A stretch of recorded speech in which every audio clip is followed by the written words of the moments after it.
Hello, everyone.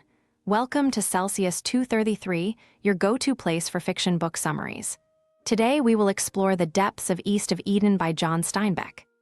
East of Eden by John Steinbeck, published in 1952, is a monumental exploration of good and evil, generational conflict, and the complex nature of human relationships.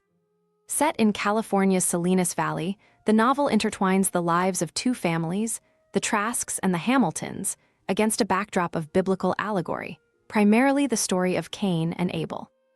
Plot summary.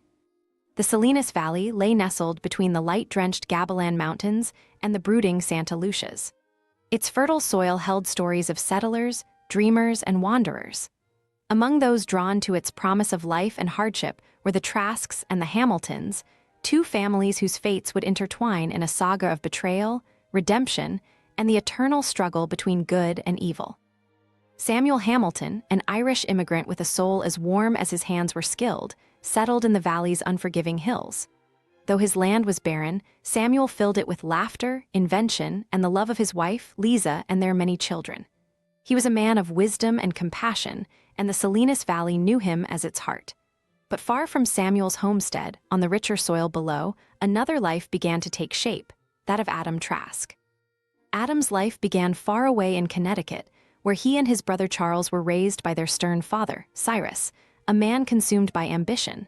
Charles, strong and driven, envied the quiet kindness in Adam's nature and harbored a fierce jealousy. This rivalry erupted violently when Cyrus seemed to favor Adam, gifting him love that Charles coveted.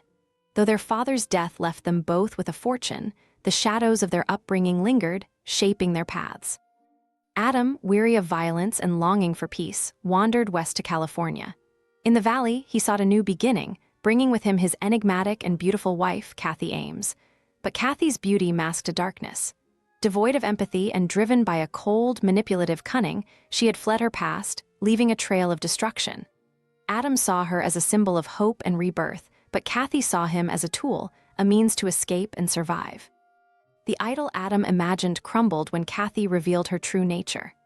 After giving birth to twin sons, she shot Adam and abandoned the family, vanishing into the shadows of a brothel where her manipulations would give her power over others.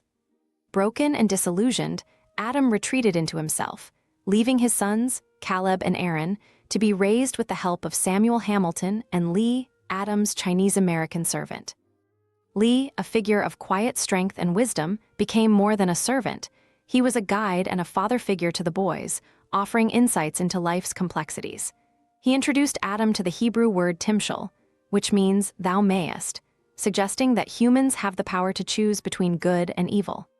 This idea became a touchstone for Adam as he grappled with his grief and sought to reclaim his life. The twins, Caleb and Aaron, grew up in stark contrast to one another. Aaron was a gentle soul, drawn to purity and idealism. Caleb, or Cal, was darker, wrestling with a sense of inherited sin and an intense desire to earn his father's love. Their bond was deep, yet fraught with tension, as Cal often felt overshadowed by Aaron's perceived goodness. As the boys grew, Cal discovered the truth about their mother's abandonment and her life as a madam in Salinas. While Aaron clung to an idealized image of her, Cal grappled with the weight of her choices and what they might mean for his own nature. The knowledge planted a seed of resentment and conflict between the brothers. In time, Cal sought to win his father's approval by entering the world of business. He invested in wartime bean speculation, earning a small fortune. He offered the money to Adam, believing it would mend the rift between them.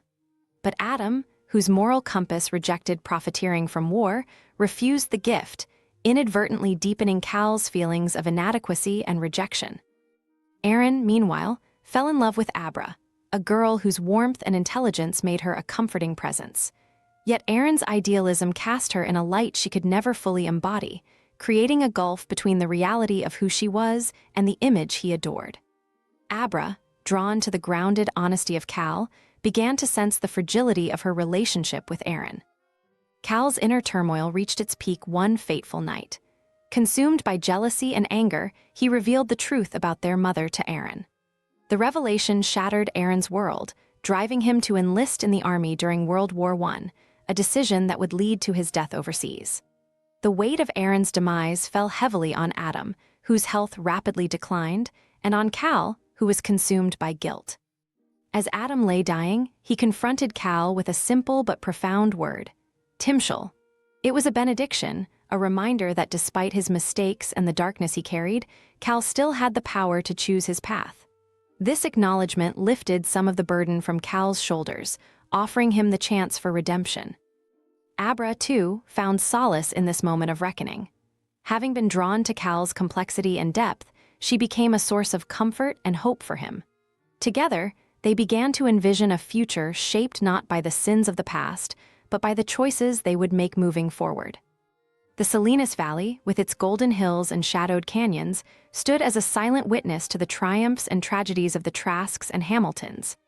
In its earth was the promise of renewal, a reflection of the timeless struggle within the human soul, the battle between good and evil, love and hate, choice and destiny. That's it for now, but don't stop here. John Steinbeck has more stories waiting for you. Check them out in the description or on Celsius 233. Remember, while our summaries capture the essence, they can never replace the full experience of reading the book. If this summary intrigued you, consider diving into the complete story, buy the book, and immerse yourself in John Steinbeck's original work. Bye-bye, take care, have fun.